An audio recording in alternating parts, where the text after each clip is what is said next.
Welcome to Downtown Sports. My name is Downtown Stephen Brown, and in today's video, guys, I want to talk about the Toronto Maple Leafs signing forward Aston-Reese to a PTO and what it could mean for the roster heading into this year's training camp. Aston-Reese is someone who I had on my list of forwards that I wanted to see the Maple Leafs sign this offseason way back in early July, and you can see why right away by looking at his player card on evolvinghockey.com. He's been an elite defensive forward in the NHL over the last number of years, and he even received Selke votes for it back in 2019-2020. At just over 6 feet tall and slightly over 200 pounds, he's not an overly big player, but he is a dogged forechecker, an analytical darling defensively, and he also throws a lot of hits. He was 11th in forwards with 231 last season. The last time the Maple Leafs had a forward throw over 200 hits in a single season was the 2017-18 season, when Leo Komarov had 219. The Maple Leafs lost Ilya Mikheyev and Ondřej Kase this offseason, two forwards who were 4th and 5th on the team in shorthanded time on ice for forwards. And if we're looking at Aston-Reese, he was 4th on the Penguins last year in shorthanded time on ice for forwards, so he's a very good defender at 5-on-5. He throws a bunch of hits, he's a dogged forechecker, he kills penalties, and he does all of that without taking very many penalties himself. He had just 28 penalty minutes last season.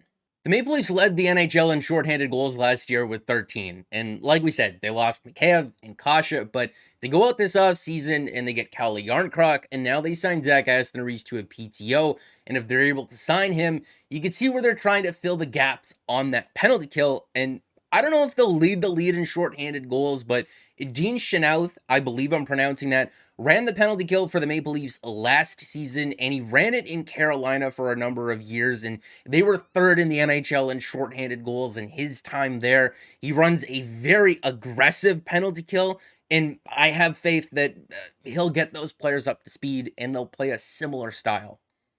Mikheyev had a career year for the Maple Leafs. He scored 21 goals, he had 32 points, and he was very effective for them on the penalty kill, like we've already mentioned. But I always find it funny how when people are talking about, oh, how are the Maple Leafs going to replace this guy, they never mention that he's got 0 career playoff goals with an actual goalie in the net in 19 games. Are the Maple Leafs going to replace that? I think they'll manage. There's been a lot of talk this offseason about what the Maple Leafs needed to do to improve their goaltending, and then a lot of talk about what they eventually ended up doing, and then a lot of talk about what they needed to do to fix that second line, and then a lot of talk about what they didn't really do to fix that second line. But an underratedly bad part of last year's team was the 4th line. Whether it was Pierre Engvall, Jason Spezza, or Wayne Simmonds, or Kyle Clifford, Jason Spezza, and Wayne Simmonds, I'm just looking at those combination of players, even throwing Nick Ritchie there. I'm not sure what that 4th line was supposed to be. Was it supposed to be an energy line? Were they supposed to score? Was it supposed to be a defensive shutdown line? Was it supposed to be a goon line? I don't really know, and I don't think that they knew either, and it showed in the results. It was an inconsistent mess that Sheldon Keefe couldn't rely on to play more than 5, 6, or 7 minutes a night. And if you're saying to yourself, well, it's just the 4th line, they're not really supposed to play very much, well, if you're looking at the Leafs losing Mikheyev and Kase and wondering how they're going to replace those type of minutes, they could do it by having a more effective 4th line. If we're looking at hits per 60 minutes among forwards to play at least 20 games last season, Aston-Reese is 16th on this list, and if we scroll down to the end of the first page here, Nick Aubé-Kubel is 50th, and I know 50th, nothing really spectacular, but if you're looking at the identity of what the 4th line could be with those two guys playing there, Aston-Reese, a really good skater, a dogged forechecker, throws a bunch of hits. Nick Aubé-Kubel, a really good skater, a dogged forechecker, someone who throws a lot of hits. Okay. Maybe we have a little bit of an identity on our hands here. If the goal of the 4th line is to get in on the forecheck and play hard and play fast and throw a bunch of hits, I can get behind that. You know, maybe the Maple Leafs, with their bottom 6, maybe they don't score as much as what they did last year by losing Mikheyev and Kase, but maybe they don't allow as many goals by having a better, more effective defensive 4th line. Elliot Friedman on the 32 Thoughts podcast suggested that if Aston-Reese does end up signing with the Toronto Maple Leafs, that it could be from anywhere between $800,000 and $850,000. And when I was making videos talking about how much I really wanted this guy on the team back in July, he's coming off of a contract that saw him make $1.75 million a season. You know, I was suggesting maybe $1.25 million or $1.5 million if They can get him for that cheap. It's almost a no-brainer for a guy who's very effective in the role that he plays. And it just goes to show you how much the market really dried up as the summer carried on. As far as how it affects their roster heading into training camp, this is a 20-man roster showing $69,000 in cap space, but there's actually a $212,000 overage that we need to factor in from last season. So even if they were to sign him to even an $800,000 deal, this roster wouldn't even be cap compliant, and there's not even an extra player on the bench. And this is also without Rasmus Sandin. So we've been speculating maybe an Alex Kerfoot trade or a Justin Hall trade all summer long. Something's got to give here because Zach Aston-Reese is a very effective forward, and you can see how nicely he would fit into their lineup. If we're just throwing a hypothetical $1.75 million contract for Rasmus Sandin out there, a 2-year deal, if they were to then trade Justin Hall away, a 20-man roster would be cap compliant in this situation when factoring in the overage charge from last year. But this is by no means a solution here. This is a 20-man roster. There's no extra players here. If there's an injury, the Maple Leafs would be relying on placing a player on LTIR to recall anyone from the Toronto Marlies to fill that hole. They could use an emergency recall, but again, it's limited. It's an option, but it's definitely not a solution or ideal at all.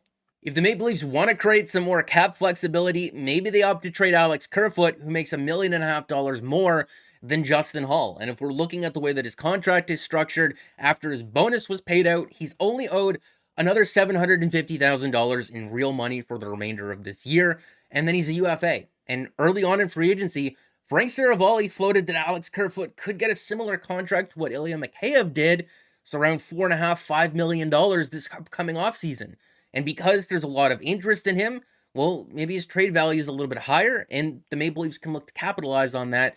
And there still are some decent forwards left in the free agent pool. Guys like Evan Rodriguez, who scored 19 goals and had over 40 points last year, and even Sonny Milano, who we've talked about on this channel a couple of times before, who's a very versatile playmaking forward who can give you some value on the power play as well. It was rumored a couple of days ago that Evan Rodriguez had some interest from the Calgary Flames, but also some unnamed Canadian teams. So maybe the Maple Leafs are one of those unnamed Canadian teams. I don't know, but because it's so late in the offseason and training camp is just around the corner, for these two guys, maybe they could be had on bargain type deals. Like we said earlier, maybe this combination of the bottom six doesn't score as much as what last year's did, but if the goal of this fourth line is to get in on the forecheck and play hard, and play fast, and throw a bunch of hits and just be defensively responsible, if we're looking at what the fourth line was for the Maple Leafs last season, sort of an ineffective mess, maybe this bottom six doesn't have the ceiling that last year's did with some more of that offensive production. But if this fourth line is able to be just good defensively and get in on the forecheck and play hard and play fast, maybe the bottom six overall is not worse than what it was last year. Maybe it's just different. If you're not too familiar with a guy like Adam Gaudette, we did a video talking about him when the Maple Leafs first signed him. But he's a guy who had a very good showing for the United States at this year's World Championship and had over 30 points in just over 50 games for the Vancouver Canucks a couple of seasons ago. And I know he had some type of dietary problem where he couldn't maintain his weight or gain any weight, and he's since solved that. So maybe he's back to where he was when he was with the Canucks, and he could be that effective player. And if you're looking at the type of player that he is, he's sort of similar to Nico Kubel and Zach Aston-Reese, where he's a bit of a mad lad. He's willing to charge the net, he's willing to go into those dirty areas, and he's willing to play bigger than what he actually is. And if this fourth line is just going to be energy, and defensively responsible, I can get behind that.